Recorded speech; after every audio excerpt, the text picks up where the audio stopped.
Eh bien bonjour à toutes et à tous. Bon, aujourd'hui avant de commencer la vidéo, je tenais à vous dire que les vidéos ne seront plus en facecam. Pourquoi? Parce que ma qualité de caméra est médiocre et aussi j'ai un mauvais décor. Je vais essayer de vous arranger un décor. Je pense que ça arrivera dans quelques mois, mais juste avec les objets que j'ai dans ma chambre et essayer d'arranger un décor. Et du coup, les vidéos facecam ne recommenceront pas, à part pour les achats manga et les lectures manga, parce que je tiens à que ça soit en facecam car c'est important. Donc voilà, sur ce, je vous laisse avec la vidéo. Eh bien bonjour à toutes et à tous. Aujourd'hui on se retrouve pour le C'est quoi ça 5 sur l'atmosphère. Et non, c'est une blague. Bon, en vrai aujourd'hui on se retrouve pour voir Violet Evergarden. Donc, allez, on passe tout de suite au générique.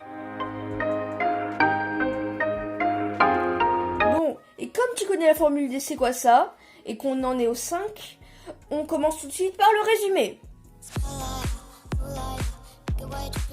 Violet Evergarden est l'histoire d'une fille de 14 ans, considérée comme une arme de guerre, à bras robotisés. À la fin de la guerre, elle est séparée de son compagnon qui lui dit une dernière phrase avant de mourir. Oui, en fait, je me suis trompée.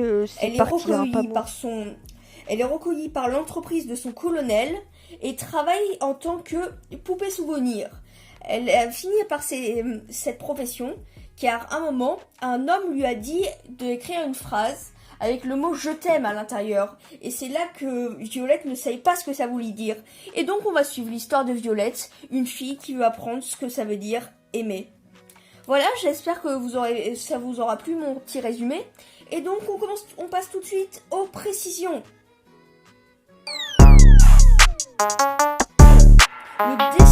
Le dessin est magnifique et l'animation aussi. Violet Evergarden, je vais vous dire pourquoi j'aime bien.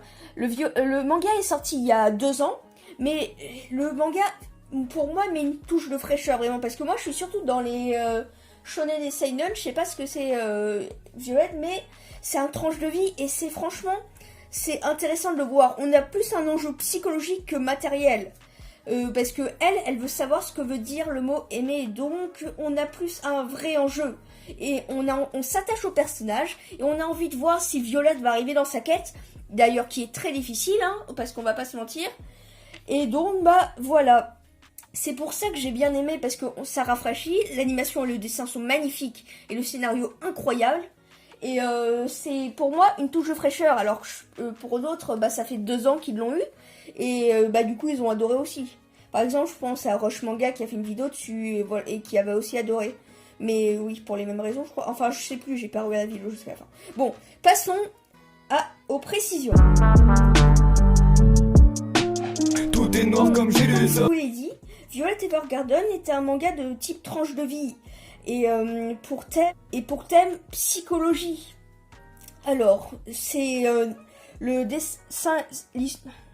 L'histoire est scénarisée par Kana Akatsuki et ça a été édité en 2015. L'anime est disponible sur Pony Canyon au Japon et en France sur Netflix.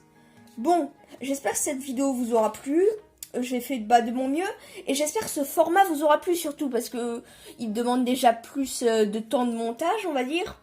Et c'est surtout ça. Dites-moi en commentaire vraiment si ça vous plaît ou si je reprends les vidéos facecam. Bon, même si ça m'étonnerait que pour les C'est quoi ça, je reprenne les vidéos facecam, mais je tiens quand même à avoir votre avis pour le référencement, mais aussi pour mon avis personnel. Bon, allez, je vous laisse et bye bye.